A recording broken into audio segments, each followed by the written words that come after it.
Republicans are trying to make Trump king by law. A hidden measure in the Republican budget bill, the one big beautiful bill, the 1,000-page bill that nobody fucking read, would crown Trump king. On page 541 out of 1038, section 70302, restriction on enforcement, it specifically says, no court of the United States may enforce a contempt citation for failure to comply with an injunction or temporary restraining order. Let me give you an example of what I'm talking about. Donald Trump signed an executive order to stop birthright citizenship, which goes against the fucking Constitution. Immediately, a federal court blocked the executive order. If Donald Trump said, fuck that, we're gonna stop birthright citizenship no matter what the fuck that court said, they can be held in contempt. And being held in contempt means a couple things. They can get sanctions, they can get fines, and literally people can go to jail for not following what the court order said. This provision in the bill, specifically by law, codifies the fact that the U.S. government and Trump administration cannot be held in contempt,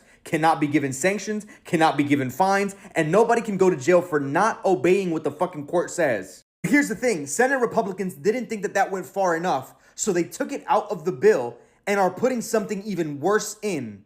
There is new, arguably more problematic language in its place. The new provision would require that anyone seeking a temporary restraining order or a preliminary injunction against the federal government to stop them doing bullshit first has to post a bond that covers the costs and damages that would be sustained to the federal government in the event if it loses the case.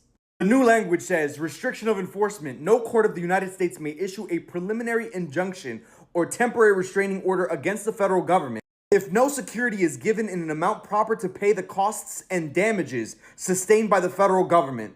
Literally, the federal government could just say it's going to cost us $1 billion in damages, so if you can't pay that up front, then you can't sue us. Literally, public interest groups, which are the ones that literally sue the federal government to create these injunctions, these restraining orders, and block all the bullshit that they're doing, don't have $50 billion just lying around so that they can post bond in order to even sue the government.